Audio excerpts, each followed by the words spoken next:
suis-moi. Trouve à ma croix un peuple affranchi. Viens, suis-moi. Laisse-moi porter tes peines, tes soucis. Suis mes pas. Rêve avec moi ta nouvelle. Shalom, chers frères et sœurs dans le Seigneur, où que vous soyez, que Dieu vous bénisse. Nous sommes à notre séance habituelle de sondage des Écritures. Ce soir, nous poursuivons avec l'agenda de Dieu. Vous savez que c'est une matière qui est dense, elle est importante. L'agenda de Dieu couvre toute l'histoire de l'humanité. Mais depuis quelque temps, nous sommes dans la phase eschatologique, donc dans la phase qui touche aux choses de la fin ou aux dernières choses. Alors, ce soir, comme d'habitude, je vous invite à prier avec moi pour que nous bénéficions du soutien du Saint-Esprit et surtout que par le Saint-Esprit aussi, les yeux de nos cœurs soient illuminés, que nous puissions comprendre tout ce que Dieu a à partager avec nous. Seigneur, je voudrais ce soir remettre ce moment entre tes mains et de soumettre par la même occasion l'entendement de chacun et de chacune, de tous ceux qui sont connectés présentement. Et au-delà de tous ceux qui vont prendre ce message en marche, de tous ceux qui vont le suivre en différé, je prie que les yeux spirituels de chacun soient illuminés, que nous puissions percevoir et entendre, Seigneur, ce que tu as à nous dire. Ce soir, instruis-nous quant aux choses qui sont devant nous. Au nom de Jésus-Christ. Amen.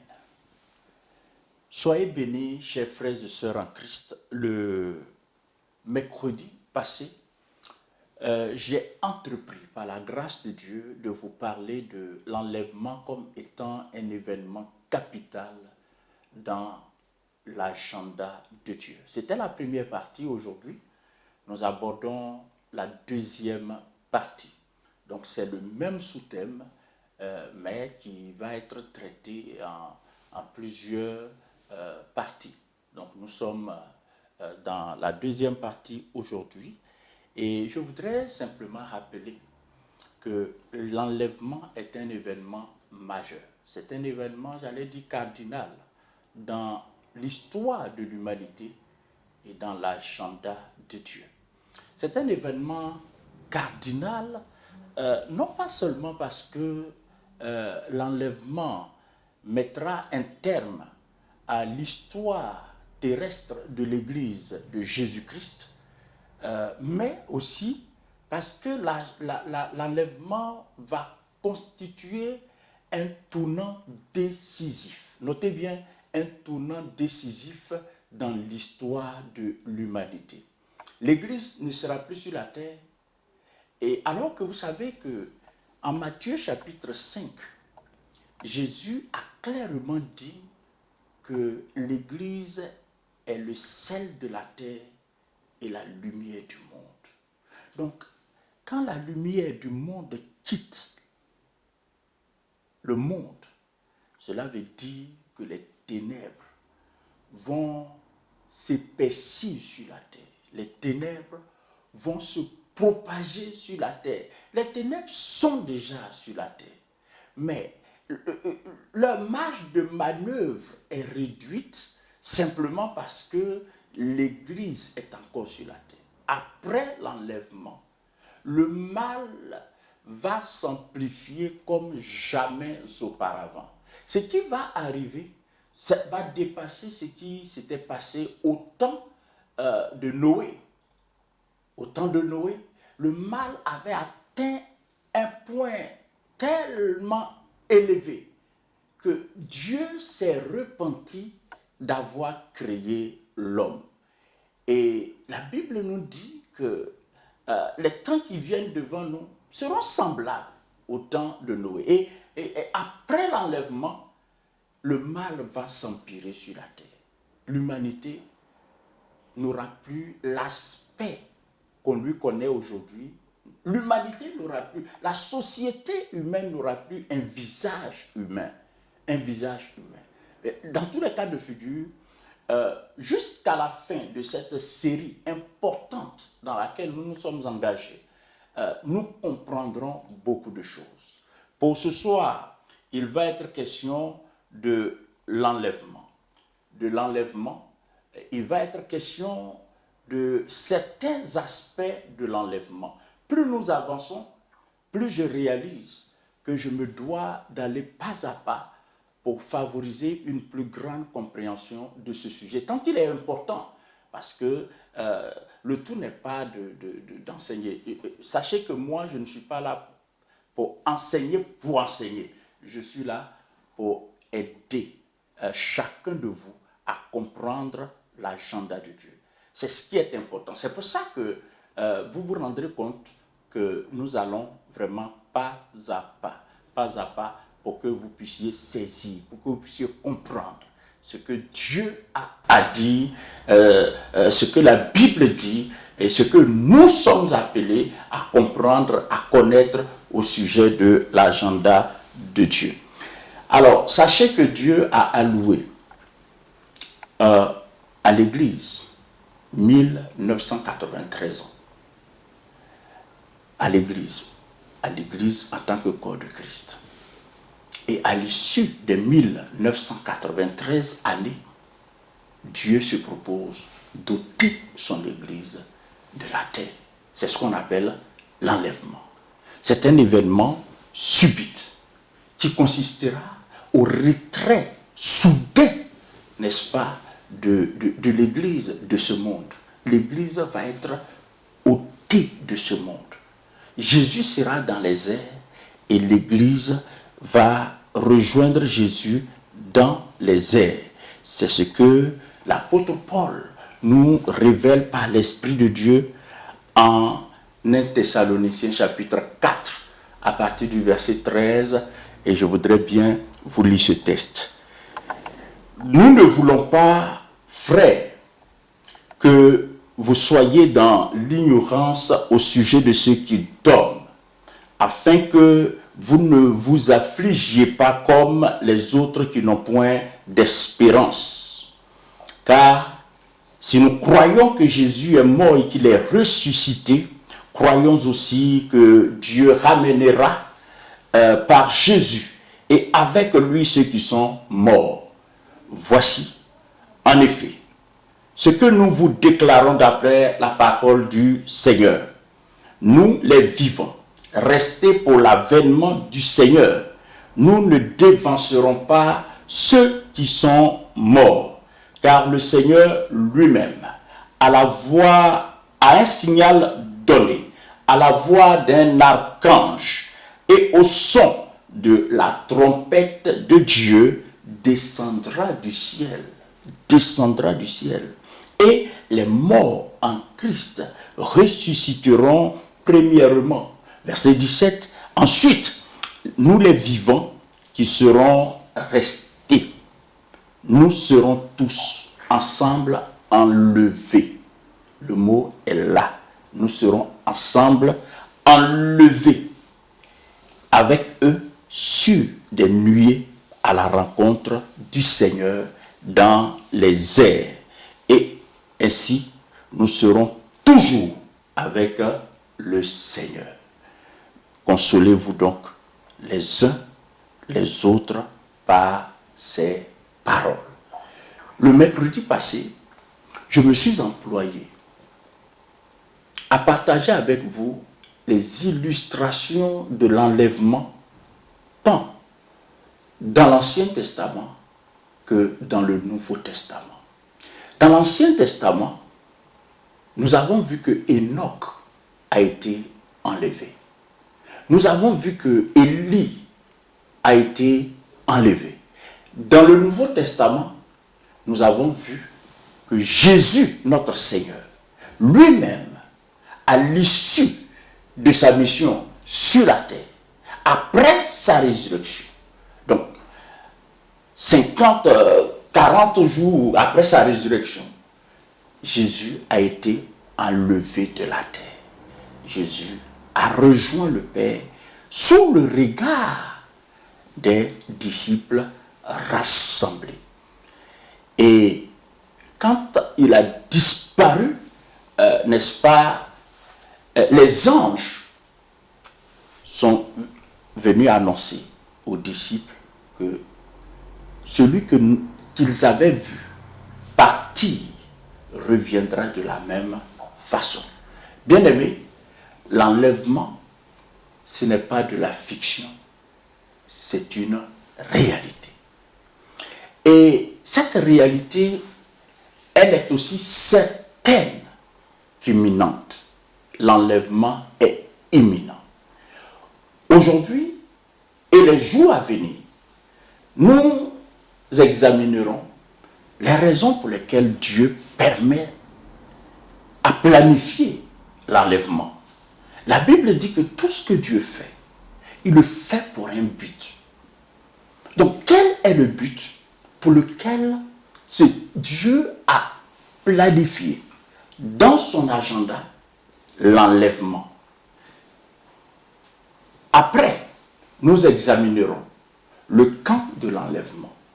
Donc, le pourquoi de l'enlèvement, le quand de l'enlèvement, le comment de l'enlèvement, et puis, qui sont ceux qui participeront à l'enlèvement? En d'autres termes, les conditions à remplir ou les qualifications requises pour prendre part à l'enlèvement.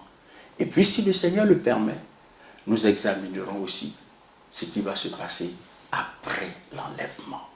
Donc, vous voyez, nous avons de la matière devant nous. Je sollicite non seulement votre attention pour ce soir, mais également votre fidélité quant à ces différentes études. Parce que la réalité, c'est quoi?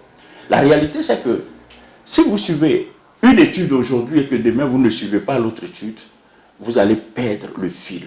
Donc, je voudrais vraiment solliciter votre fidélité quant à ces différents enseignements que nous avons mercredi après mercredi. Alors, ce soir, je vais commencer par répondre à la question « Pourquoi l'enlèvement ?» Pourquoi Dieu permet l'enlèvement? Il faut noter que d'abord l'enlèvement a été une promesse. C'est une promesse du Seigneur. En Jean chapitre 14, versets 1 à 3, nous lisons « Que votre cœur ne se trouble point. Croyez en Dieu et croyez en moi. Il y a plusieurs demeures dans la maison de mon Père. Et si cela n'était pas, je vous l'aurais dit. Je vais vous préparer une place. Et lorsque je m'en serai allé et que je vous aurai préparé une place, je reviendrai et je vous prendrai avec moi, afin que là où je suis, vous y soyez aussi. En tant que promesse, l'enlèvement est l'objet de l'espérance des enfants de Dieu. Parce que si l'Église espère être un jour avec le Seigneur, c'est bien sûr via l'enlèvement. C'est pourquoi, dans l'étude précédente, j'ai évoqué l'enlèvement comme étant le plus merveilleux convoi jamais organisé.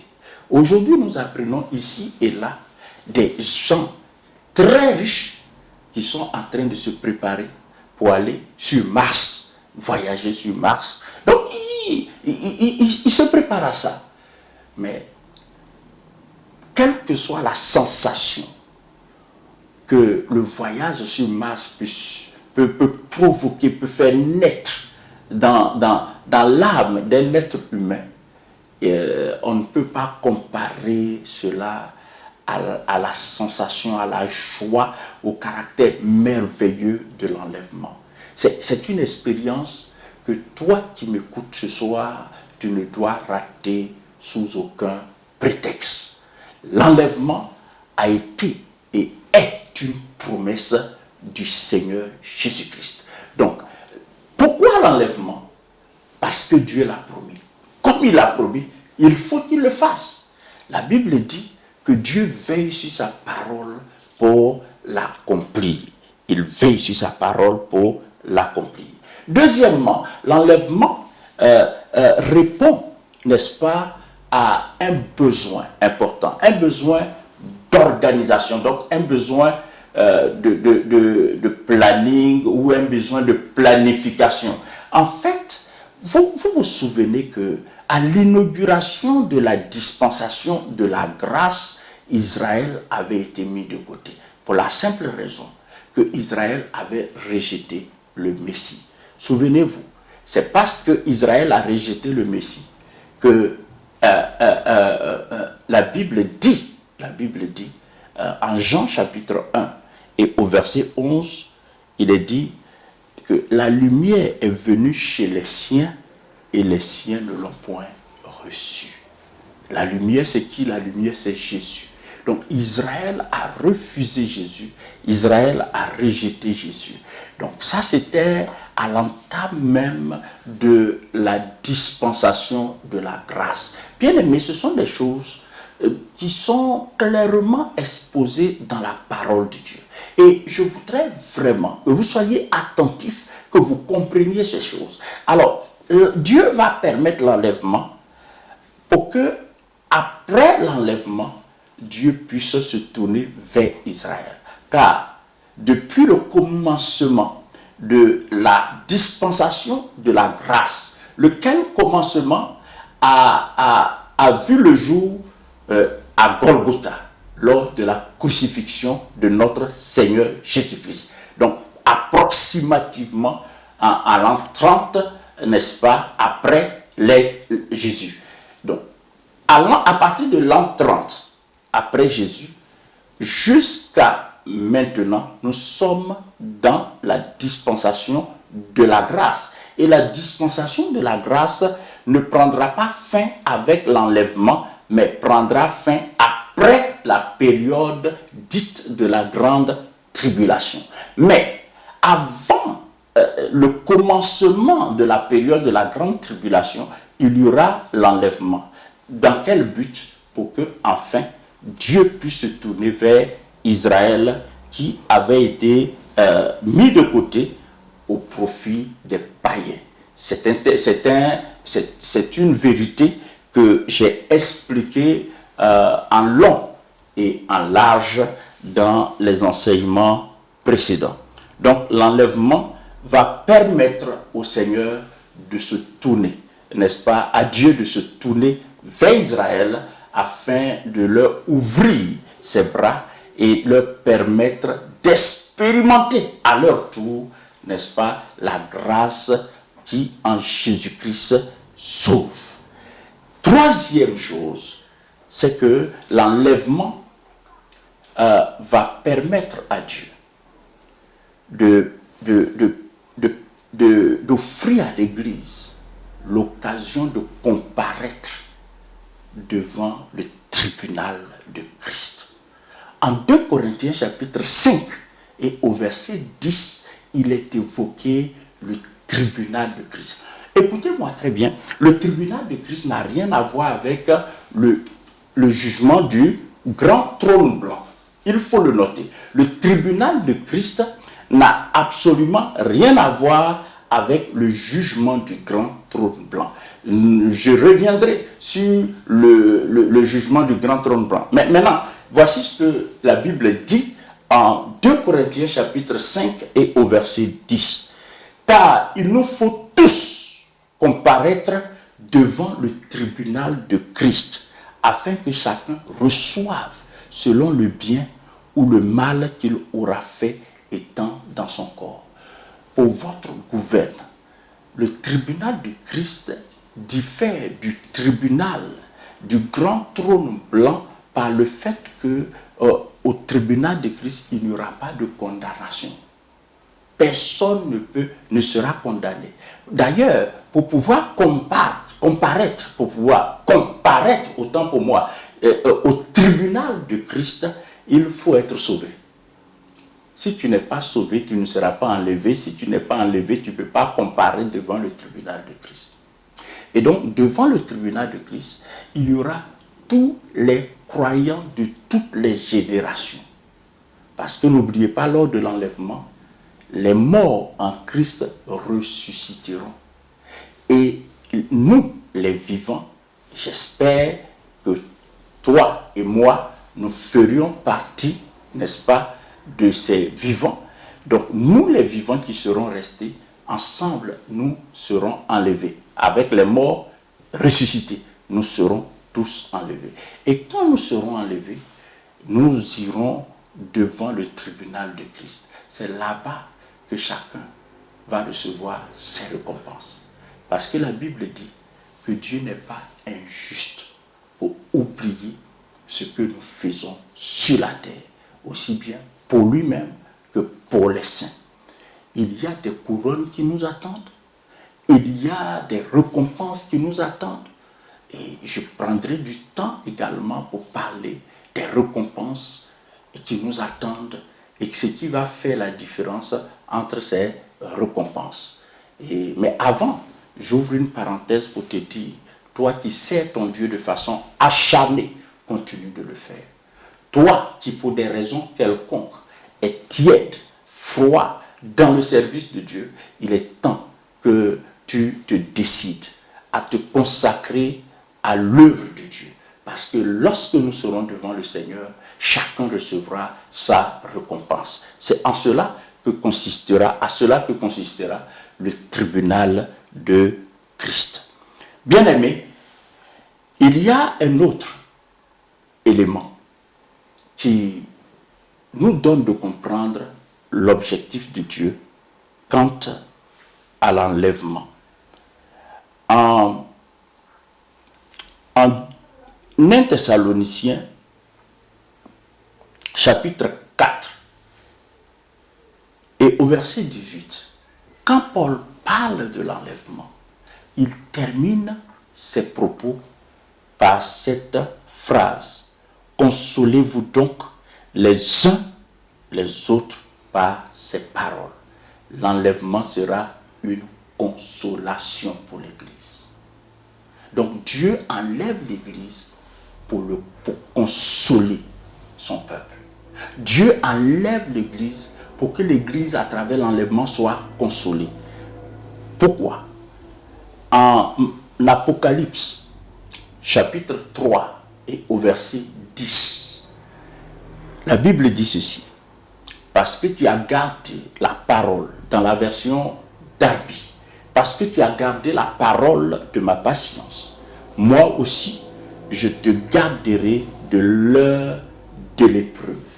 Je te garderai de l'heure de l'épreuve. L'épreuve dont il est question ici, c'est les 7 ans réservés à Israël, que la Bible appelle la période de la grande tribulation, ou la 70e semaine de Daniel. Ces 7 ans vont être 7 ans de bouleversement. Et nous devrons comprendre, bien-aimés, que ça va être, je l'ai évoqué, ça va être tellement douloureux. En fait, la douleur sera d'une telle intensité, d'une telle complexité, que le monde n'a jamais, en fait, il n'y a jamais eu de précédent. Il n'y a jamais eu de précédent. Quand la Bible parle de la grande tribulation, la Bible parle de jours obscurs, de jours ténébreux, de jours de bouleversement, de catastrophes. Maintenant, en ce qui concerne l'Église, Dieu va enlever son Église avant ce jour. Donc c'est une consolation. C'est une consolation. Et je bénis Dieu d'avoir planifié les choses ainsi pour nous. Donc, ce sont là les objectifs de l'enlèvement. Premièrement, Dieu enlève l'Église parce que c'est une promesse qu'il a faite à l'Église. Dieu enlève l'Église afin de pouvoir s'occuper d'Israël. Dieu enlève l'Église aussi pour préparer l'Église à se présenter, n'est-ce pas, devant le tribunal, à comparaître devant le tribunal de Christ, afin que chaque enfant de Dieu reçoive sa récompense. Sa récompense. C'est là, je ferai une étude spéciale sur ce sujet, et c'est là que nous allons occuper différents rangs dans le royaume. Nous n'aurons pas les mêmes rangs. Nous n'aurons pas les mêmes rangs. Donc si tu veux être grand dans le royaume, c'est maintenant que ça se décide. Sur le terrain du salut, il y a égalité. Nous sommes tous sauvés par la grâce, par le moyen de la foi. Mais quant à notre positionnement dans le royaume de Dieu, dans le royaume, il y aura une distinction. Distinction de rang, distinction de responsabilité. Nous n'aurons pas les mêmes honneurs dans le royaume. Mais ces honneurs qui nous attendent dans le royaume sont décidés maintenant.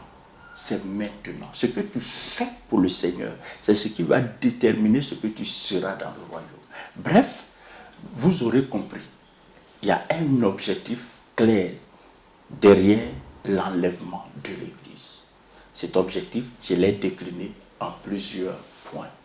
Après donc, la réponse à la question « Pourquoi l'enlèvement ?» Je voudrais maintenant que nous examinons le camp de l'enlèvement. C'est le deuxième point dans l'enseignement de ce soir. Et il est capital. Le pourquoi de l'enlèvement. Le pourquoi de l'enlèvement. L'Église doit comprendre, et le monde doit comprendre, que nous acheminons vers une fin, vers la fin de la civilisation humaine, mais aussi vers la fin de l'histoire terrestre de l'Église. Et nous, en tant que chrétiens, nous devons être les premiers à prendre conscience de ce fait. Nous ne devons pas être ignorants de ces choses. Ces choses, on doit pouvoir les comprendre et vivre en les adossant, en étant conscient de ces choses. Très important. Il ne faudrait pas que nous vivions notre vie sur la terre comme si nous étions sur la terre pour l'éternité en fait. Non. L'enlèvement va interrompre notre séjour sur la terre. Nous serons enlevés. Et je voudrais ce soir m'appliquer à vous démontrer à la lumière de la parole de Dieu l'imminence de l'enlèvement. Ceux qui ont suivi les études précédentes en ont un aperçu. Mais ce soir, cet aperçu sera approfondi. Donc, que dit la Bible au sujet du moment de l'enlèvement? Nous savons tous, le Seigneur l'a dit, personne ne connaît ni le jour ni l'heure. Mais bien aimé, il ne faudrait pas confondre le jour et l'heure à la période ou au moment. Parce que si Dieu s'attend à ce qu'on ne sache pas du tout le moment de l'enlèvement ou la période de l'enlèvement, à quoi cela servirait de nous donner tant de signes? À quoi cela servirait? Voyez. Il ne faut donc pas se réfugier derrière le fait que personne ne connaît ni le jour, ni l'heure, donc personne ne sait. Non, non. Dieu, dans son amour, dans sa bonté infinie, Et dans sa compassion pour l'humanité, et surtout pour l'Église, vous savez que Dieu avait prévenu les gens du temps de Noé avant le déluge. Le déluge n'est pas tombé sur eux. Dieu les avait prévenus. Dieu avait prévenu Abraham avant de frapper Sodome et Gomorrhe. Donc en fait, Dieu a une façon de fonctionner. Donc, Dieu ne peut pas enlever l'Église sans nous donner des indices qui nous permettront de savoir à quel moment, à quelle période l'enlèvement aura lieu. Donc, ne vous méprenez pas sur ce que je dis. Ce serait trop prétentieux de ma part de vous dire que cette étude va nous permettre de comprendre le jour ou l'heure. Non, non, non, non, non, non. Personne ne sait ni le jour, ni l'heure. Ce n'est pas le but de mon propos. Le but de mon propos, c'est que nous nous rapprochions le plus près possible du moment de l'enlèvement. Je sais que, quelles que soient les démonstrations qui seront faites, nous resterons toujours dans l'approximation. Donc, responsabilité nous incombe de prendre ce qui va être dit avec réserve, en tenant compte des marges d'erreur, en tenant compte du décalage d'une année à une autre, en tenant compte des chiffres approximatifs dus à la difficulté de restituer ou de constituer ou d'établir, voilà, à la difficulté d'établir une chronologie précise de l'histoire de l'Église. Toutes les chronologies qui existent sont des tentatives plus ou moins proches de la réalité. Et on se sert de ces chronologies pour nous rapprocher du moment de l'enlèvement, en tenant bien sûr compte des signes annonciateurs.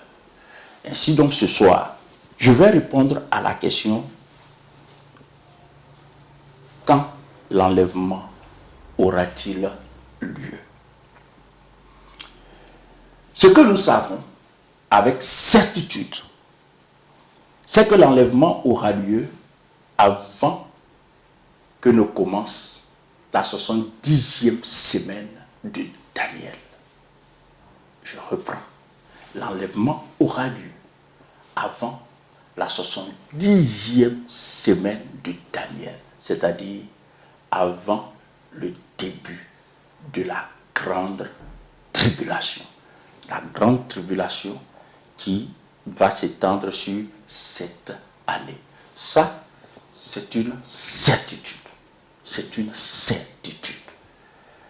En plusieurs endroits dans la Bible, il est clairement dit que l'enlèvement aura lieu avant, n'est-ce pas, la 70e semaine de Daniel. Comme je le disais tantôt, vous vous souvenez, l'enlèvement, Dieu le compare aussi au déluge. En Matthieu 24, à partir du verset 38. D'ailleurs, on va lire juste 2 versets. Matthieu 24, 38 et 39. Le Seigneur dit ceci: car dans les jours qui précédaient le déluge, les hommes mangeaient et buvaient, se mariaient et mariaient leurs enfants, jusqu'au jour où Noé entra dans l'arche. Et ils ne se doutaient de rien, jusqu'à ce que le déluge vint et les emporta tous. Et il conclut en disant: il en sera de même à l'avènement du Fils de l'homme. Alors, de 2 hommes qui seront dans un champ, l'un sera pris et l'autre laissé. De 2 femmes qui moudront à la meule, l'une sera prise et l'autre laissée. Veillez donc, puisque vous ne savez pas quel jour votre Seigneur viendra. Une fois encore, il n'est pas dit, vous ne savez à quelle période ou à quel moment, mais quel jour. Il faut différencier les choses. Donc, une certitude au sujet du camp de l'enlèvement, c'est que l'enlèvement aura lieu avant le commencement de la tribulation. Maintenant, suivez attentivement. Souvenez-vous qu'en l'an 30 de notre ère, au moment même de la crucifixion de notre Seigneur Jésus-Christ, l'humanité venait d'avoir ses 4000 ans.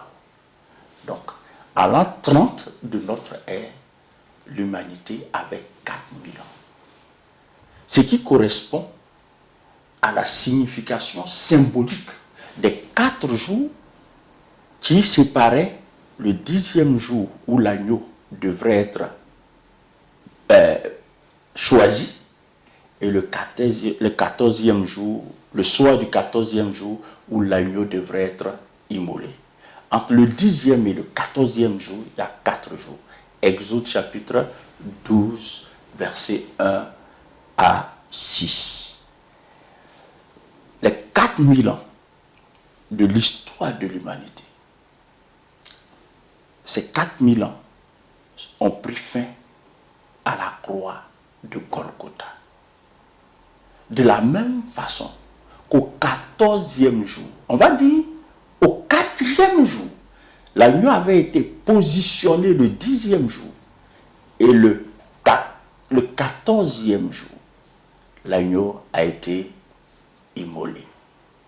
Donc, l'agneau a été immolé 4 jours après. 4 jours après. Donc, l'humanité, n'est-ce pas, attendait le Messie.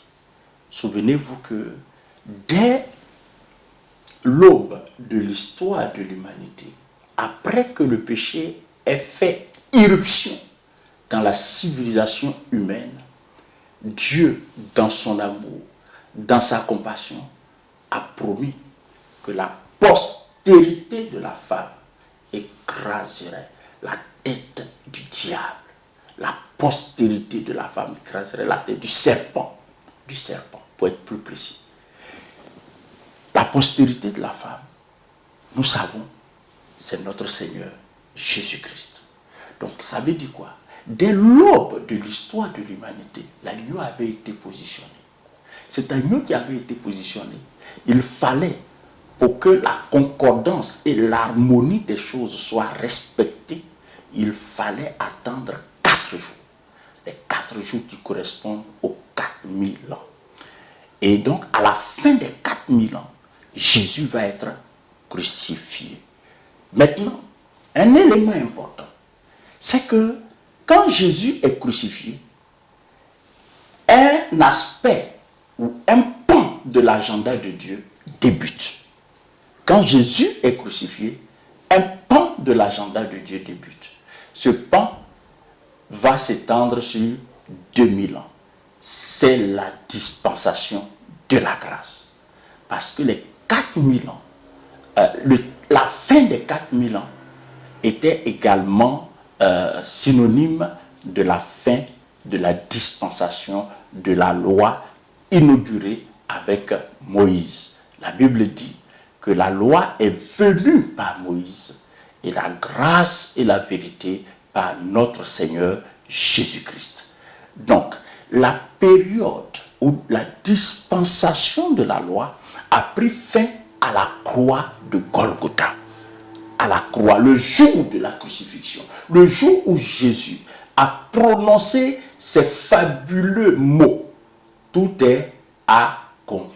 Ces mots glorieux, ces mots qui sonnaient la délivrance, la libération de l'humanité parce que traduisant l'accomplissement du projet de la rédemption dont Dieu est le concepteur. Alors, donc, à la croix, les 4000 ans ont pris fin. Et quand les 4000 ans prennent fin, démarre au moment où les 4000 ans prennent fin, démarre 2000 ans de grâce. Notez bien, 2000 ans de grâce. Qu'est-ce qui me permet de dire ça? Osée chapitre 6, versets 1 à 3. C'est un texte que nous connaissons, du moins pour ceux qui sont fidèles aux séances de mercredi, aux séances d'études approfondies de la parole de Dieu. Donc, Osée 6, versets 1 à 3, nous permet de comprendre que, en fait, à la dispensation de la grâce, Dieu a alloué une période de 2000 ans. 2000 ans. Mais il faut savoir que sur les 2000 ans, il y a 7 ans qui sont réservés à Israël, exclusivement réservés à Israël. C'est la 70e semaine de Daniel. Donc quand on fait 2000 ans, moins 7 ans, on obtient 1993 ans. Maintenant, il faut noter ceci. Au moment où Jésus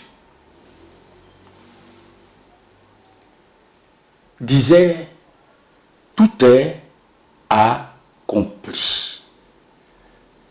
Je l'ai dit, l'humanité avait 4000 ans d'existence. 4000 ans d'existence. Maintenant, quand vous faites 4000 ans d'existence, plus 2000 ans, ça nous donne les 6000 ans prévus pour l'histoire de l'humanité. 6000 ans, c'est la durée de l'histoire de l'humanité telle que planifiée dans l'agenda de Dieu. Or, sur les 6000 ans, il faut retirer 7 ans. 7 ans exclusivement réservés à Israël. Et si 4000 ans sont déjà écoulés et que dès la fin des 4000 ans, on commençait les 2000 ans alloués à la période, à la dispensation de la grâce, cela veut dire quoi? Cela veut dire que, puisque là, les 2000 ans qui sont réservés à la dispensation de la grâce, une grande partie des 2000 ans s'est écoulée. Une très grande partie. Parce que l'Église de Jésus-Christ doit être sur la terre pendant 1993 ans. Quand vous faites 1993 ans plus 4000 ans, j'espère que vous comprenez, quand vous faites 1993 ans plus 4000 ans, on obtient 5993 années. 5993 années. Alors, je vais vous dire une chose qui va nous aider à comprendre. En l'an 2000, donc il y a 20 ans en arrière, au moment où, dans les grandes villes, dans les capitales du monde entier, les cloches sonnaient et les feux d'artifice battaient leur plein, l'humanité était âgée de 5971 ans selon la chronologie biblique. Notez cela. Donc, à l'an 2000, l'humanité était âgée de 5971 ans. Sachez que l'an 2000 ou l'an 2020, ce n'est pas le calendrier de Dieu, ça c'est le calendrier selon le calendrier des hommes.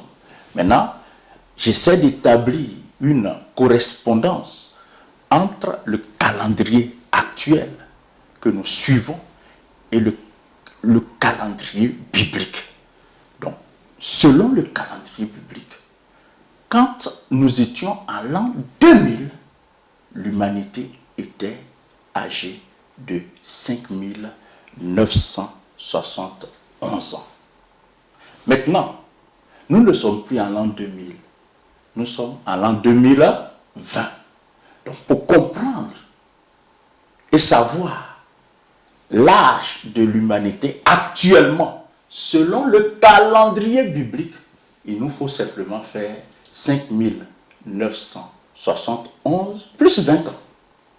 Alors, quand on fait 5971 plus 20, ça nous donne 5991. Qu'est-ce que cela veut dire, bien-aimé? Cela veut dire que du point de vue du calendrier biblique, à l'heure où je vous parle, à l'heure où notre calendrier moderne nous indique que nous sommes en 2020, le calendrier biblique considère que nous sommes en l'an 5991. Si le calendrier biblique indique qu'en 2020, nous sommes à l'an 5991, alors que selon le calendrier biblique, l'humanité a 6000 ans d'existence. Si on fait 6000 ans d'existence, moins 5991, il nous reste combien d'années de vie sur la terre? Pas en tant qu'Église, pas en tant que chrétien, mais en tant qu'humanité. Quand on fait 6000 ans, moins 5991, il nous reste 9 ans. Il nous reste 9 ans. En sachant que sur les 9 ans qui restent, tout cela, c'est à prendre avec réserve du fait de l'approximation. Ces chiffres sont des chiffres approximatifs. Mais en dépit du fait que ce sont des chiffres approximatifs, ils ont le mérite de nous faire réaliser l'imminence du retour du Seigneur Jésus-Christ. Et ça, je veux insister là-dessus. Donc, je reviens encore sur ce calcul simple. C'est une autre approche. En fait, peu importe l'angle d'analyse, l'angle de calcul, peu importe l'approche, si on tient compte des données bibliques, on arrive toujours au même résultat. On arrive toujours au même résultat. Je rappelle, en l'an 2000, l'humanité était âgée de 5971 ans. En l'an 2000. Maintenant, nous sommes en l'an 2020. Donc, nous faisons simplement 5971 plus 20. Ça nous donne 5991. Or, selon le calendrier de Dieu, l'humanité vivra sur la terre pendant 6000 ans. À la fin des 6000 ans, Jésus va venir établir son royaume, qu'on appelle le millénium ou le règne de 1000 ans, dont je vous parlerai dans les semaines à venir. Donc, quand on fait 6000 ans, moins 5991, nous sommes à quoi? Il nous reste 9 ans. 9 années de maintenant jusqu'à la conclusion de l'histoire de l'humanité sur la terre. Sur les 9 années qui nous restent, il faut retirer 7 ans.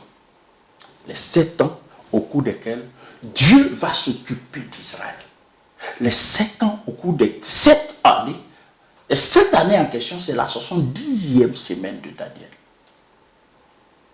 C'est la période de la grande tribulation. Quand on fait 9 moins 7, ça fait, il reste 2 ans. Il reste 2 ans. Ça veut dire quoi? Ça veut dire simplement qu'en réalité,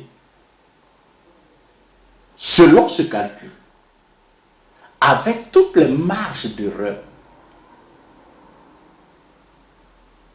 qui nous poussent à la réserve,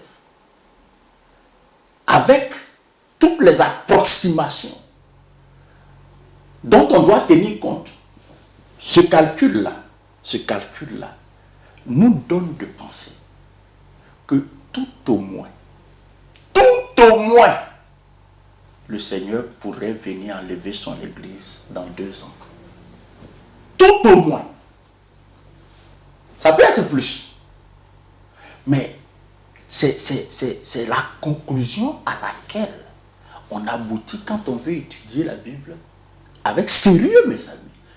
Avec sérieux. Et tout ce que je vous dis là, rien n'est inventé. Tout est écrit dans la Bible. Tout est écrit.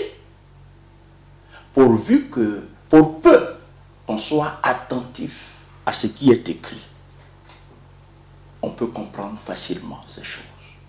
Donc, ça veut dire quoi?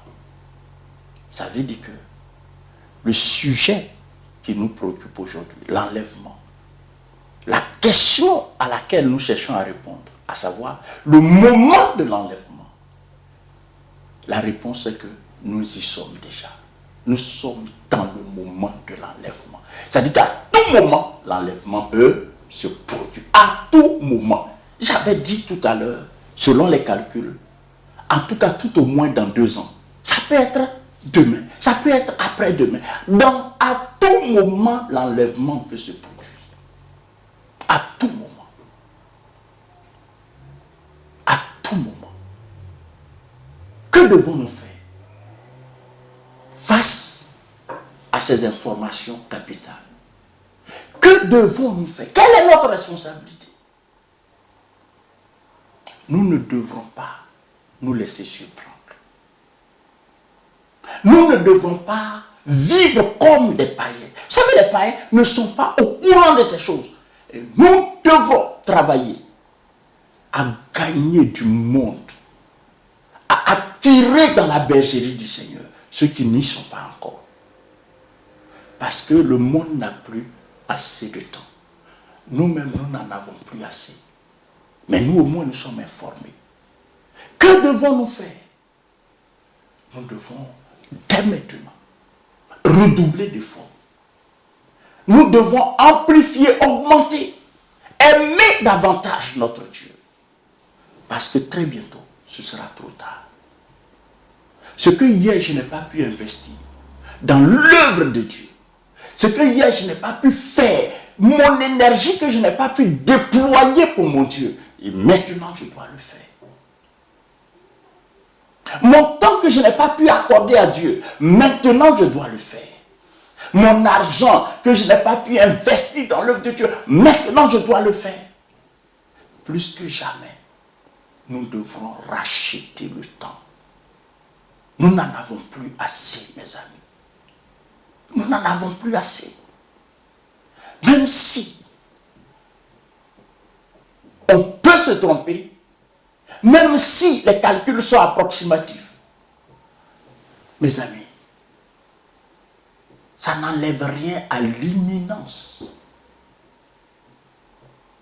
À l'imminence de cet événement. L'enlèvement, c'est pour très, très bientôt. C'est pour cette raison. Nous devrons prêter attention à la parole de Dieu. Mes amis, ce soir, je vous ai parlé du but de l'enlèvement et du camp de l'enlèvement. J'espérais vous parler des qualifications requises pour prendre part à l'enlèvement. Mais j'ai compris qu'en soi, ce sujet qui touche aux qualifications est tellement important qu'il faut lui accorder un temps qui permettra qu'on s'y étale et qui permettra beaucoup plus d'explications. Parce que sur ces questions fondamentales, l'erreur n'est pas permise. Le mercredi prochain, je développerai 2 sujets. Les qualifications requises pour être enlevé. Très important parce que tu dois être enlevé.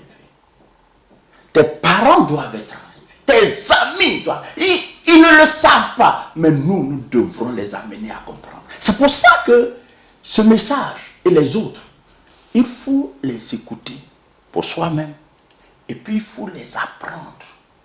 Il faut les réécouter pour en être abreuvé. Il faut en être instruit afin de pouvoir aider d'autres personnes. Il y a des chrétiens qui ignorent ces choses. Bien-aimés, le temps est proche. Le Seigneur est à la porte. Le mercredi prochain, je vous invite. Non seulement je vous invite, vous qui m'écoutez, mais je vous invite à inviter tous vos amis. Tous vos amis d'ailleurs, à l'issue de ce message, n'hésitez pas. Partagez au maximum. Et demandez à vos amis de partager. Pour que le mercredi prochain, nous soyons nombreux à comprendre les critères bibliques qu'il faut satisfaire pour être enlevé. Avant de terminer ce soir, je voudrais juste vous lire Romains chapitre 13 et le verset 11 et suivant. Il est dit, cela importe. Oui, ce message est important. Le sujet que nous traitons est important. La question de l'enlèvement est importante. Ce sujet n'est pas abordé pour que tu aies peur. Ce sujet est abordé pour que tu sois prêt. Pour que tu ne sois pas dans l'ignorance. Ce sujet n'est pas abordé pour que tu abandonnes tout ce que tu es en train de faire. Pour que tu abandonnes tes projets. Non, nous devons continuer de vivre normalement. Souvenez-vous, le Seigneur dit dans sa parole, il y en a qui seront dans leur champ. Ça veut dire quoi? La vie continuera. Parce qu'on ne sait pas quand il va venir. Bon, ce que nous avons à faire, ce que notre main trouve à faire, les projets que nous sommes en train d'élaborer, continuons de les élaborer, continuons de les penser, continuons de travailler, continuons de vivre. Mais, quel que soit ce que nous aurons à faire, souvenons-nous que nous serons enlevés. Donc, il faut endosser cette conscience. C'est très important. Romains chapitre 13, verset 11 dit, et c'est ma conclusion, cela importe d'autant plus que vous savez en quel temps nous sommes. C'est l'heure de vous réveiller en fait du sommeil. Car maintenant, le salut est plus près de nous que lorsque nous avons cru. La nuit est avancée et elle est véritablement. Elle est. L'antéchrist, vous savez, et j'ai dit, Jésus est à la porte. Mais, sauf que l'antéchrist aussi est à la porte. L'antéchrist, parce que l'antéchrist, on dit bien l'antéchrist, il va venir avant Jésus. Mais nous serons enlevés avant la manifestation officielle de l'antéchrist. Donc, la nuit est avancée, le jour approche. Le jour de notre consolation, le jour de notre délivrance, le jour où nous exulterons avec le Seigneur dans les cieux. Le jour vient. Ce jour n'est pas loin où toi qui m'entends et moi, nous serons devant le tribunal de Christ, où nous serons définitivement consolés, consolés à toujours, où nous serons récompensés. Il dit le jour approche. Dépouillons-nous donc des œuvres des ténèbres et revêtons les armes de la lumière. Marchons honnêtement comme en plein jour, loin des excès et de l'ivrognerie, de la luxure et de l'impudicité, des querelles et des jalousies. Mais revêtez-vous du Seigneur Jésus-Christ et n'ayez pas soin de la chair pour en satisfaire les convoitises. Frères et sœurs en Christ, je veux croire modestement avec humilité que ces deux points développés, à savoir le pourquoi et le quand de l'enlèvement, vous ont instruit, ont été une bénédiction pour vous. Que Dieu vous bénisse. Et nous prenons rendez-vous pour le mercredi prochain, à la même heure. Seigneur, je te bénis ce soir pour ta parole, pour cette sémence qui va conditionner notre marche avec toi, qui va conditionner ces jours que tu nous fais la grâce de vivre, ces jours qui nous séparent de ce glorieux événement qu'est l'enlèvement. Éternel des armées, je te bénis. Je prie que tu bénis chacun et que tu permettes que tous ceux et celles qui vont écouter ce message, qu'ils soient aussi bénis et que ce message aille le plus loin possible. Au nom de Jésus-Christ. Amen. Partagez massivement. Soyez bénis.